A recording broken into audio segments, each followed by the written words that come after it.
Well, hey there and welcome to Jim's Kitchen. Today's episode is about the restaurant Chili's. Chili's, baby back ribs, barbecue sauce. I'm sure you know that restaurant. I'm going to be making something very special from their menu. It's the chicken enchilada soup that people just rave over. And of course, I wanted to try it. Why? Because it contains Velveeta cheese. Let's give it a try. Grab a pan and add some oil. We're gonna saute a chopped onion with a tablespoon of minced garlic. Chili's came to be because its founder, Larry Levine, attended a Texas chili cook-off and he thought, wow, this is kind of good. I'd love a restaurant inspired by this. The first Chili's opened in the late 60s in Dallas, Texas, in a converted postal office. I've got 3 cups of water here and some masa harina. I need to add about a cup of that to the water, and I need to whisk it in. Chili's started selling chicken fajitas in the 80s, and it became such a popular dish. It became so popular that they sell about 60 million pounds of fajita meat every year. Wow.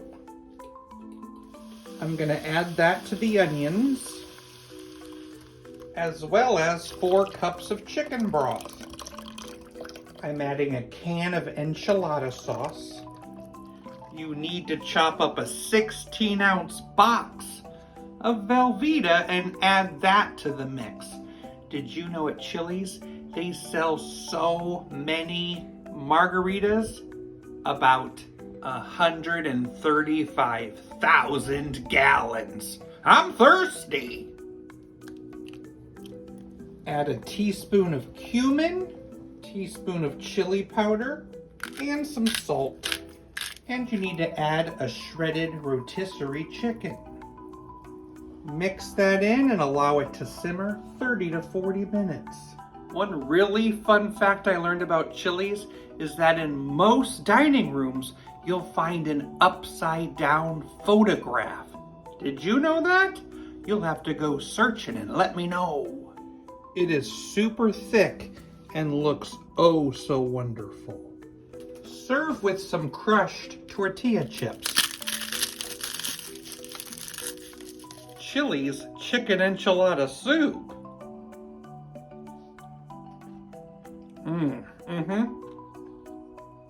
I love the thickness, and that corn masa thickens it up and it makes it taste so exciting. And the Velveeta cheese really gives it some pizzazz. I can see why this is a Chili's staple. I give it 6.9 out of 10. What kind of car does an egg drive? A Volkswagen.